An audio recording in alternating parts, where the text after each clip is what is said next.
हिमाचल प्रदेश विधानसभा monsoon सत्र के दूसरे दिन विपक्ष नेता जयराम ठाकुर ने ऊर्जा नीति को लेकर मुख्यमंत्री के जुबानी हमले के जवाब में कहा कि मुख्यमंत्री द्वारा सदन में प्रयोग की गई भाषा सही नहीं है। विपक्ष इसका जवाब देगा। भाजपा ने नहीं बल्कि कांग्रेस ने हिमाचल के हितों को बेचा है। भाजपा को ठग कहने वाली कांग्रेस सरकार महाठग है। जयराम ठाकुर ने कहा कि जो संस्थान खोले गए थे वो जनप्रतिनिधि की मांग पर खोले गए थे। उन्होंने कहा कि ऐसे कितने संस्थान हैं जो सरकार ने आपके समय में खोले थे वो शुरू नहीं हुए। उन्होंने कहा कि हिमाचल में कई संस्थान 8-8 महीने से फंक्शनल थे। अधिकारी उन कार्यालयों में बैठे थे, फिर उन्हें क्यों बंद करने की जरूरत पड़ी।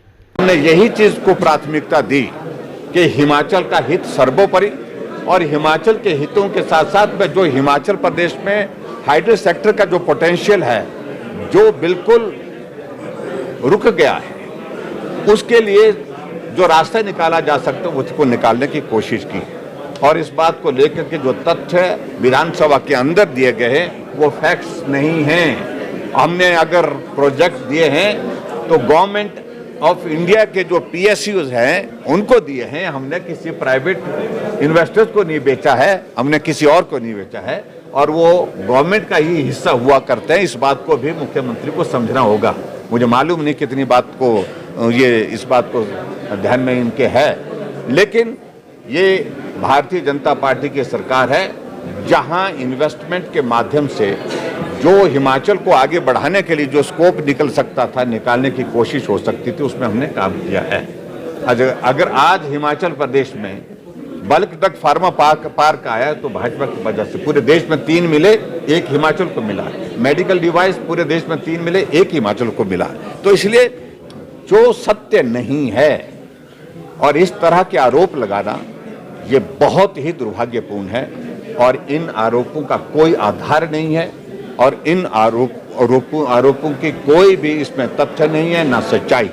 इस बात को मैं बड़ा स्पष्ट करना चाहता हूं। और पिछले 9 महीने से हिमाचल प्रदेश में सरकार जिस प्रकार से काम कर रही है, बदले की भावना के साथ, दुर्भावना के साथ, ये भाजपा ने किया इसको बंद करो, ये भाजपा ने किया इसको रद्द करो, और ये क्रम अभी तक भी रुका नहीं है। इसलिए भारतीय जनता पार्टी ने ये भी तय किया है कि 25 तारीख को विधानसभा का घेराव करेंगे, चाहे वो संस्थान बंद किए हैं, चाहे बदले की भावना से काम किए हैं, चाहे वो बेरोजगारों के साथ उन्होंने वादा किया है, जिसको ये बोल रहे थे, शब्द का इस्तेमाल कर रहे थे कल मुख्यमंत्री जी, ठग शब्द इस्तेमाल किया। अगर महाठग के रूप में कोई अगर हिमाचल प्रदेश के इतिहास में जाना जाएगा तो ये वर्तमान सरकार और वर्तमान के हमारे मुख्यमंत्री जाने जाएंगे, क्योंकि 10 गारंटियां दे रखी उन्होंने, ठग करके गारंटी दे रखी, झूठ बोल करके गारंटी दे रखी।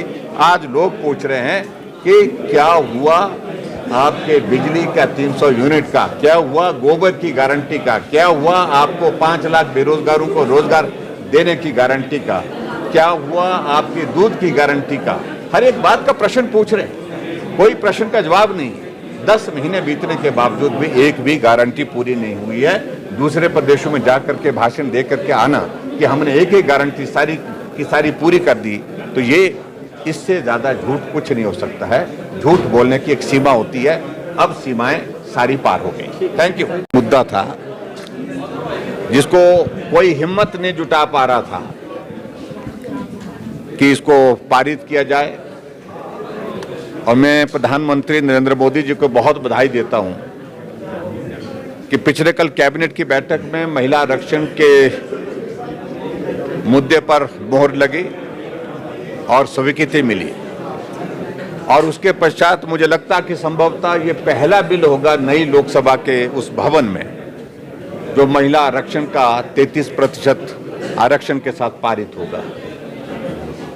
और स्वाभाविक रूप से पूरे देश भर में इस बात को लेकर के पहले से मांग चलती रही कि महिलाओं के लिए आरक्षण का प्रावधान होना चाहिए। कुल आबादी का 50% हिस्सा है, और 50% हिस्सा में से 33% आरक्षण कम से कम महिलाओं के लिए होना चाहिए। ये बहुत बड़ी एक आवश्यकता महसूस हो रही थी, और उसको आज हम पूरा होते देख रहे हैं। इसके लिए मैं प्रधानमंत्री नरेंद्र मोदी जी को बहुत बहुत बधाई देता हूँ, महिलाओं को भी बधाई देता हूँ, और केंद्र सरकार का आभार व्यक्त करता हूँ। निश्चित रूप से बहुत बड़ा परिवर्तन अब देश के नेतृत्व के साथ साथ में प्रतिनिधित्व में आपको लोकसभा के अंदर, राज्यसभा के अंदर और उसके साथ साथ में आपको विधानसभा के अंदर देखने को मिलेगा। कारण बहुत क्षति हुई है और इस आपदा में विपक्ष ने बड़ा पहले से स्पष्ट किया है कि हम इस आपदा में साथ हैं।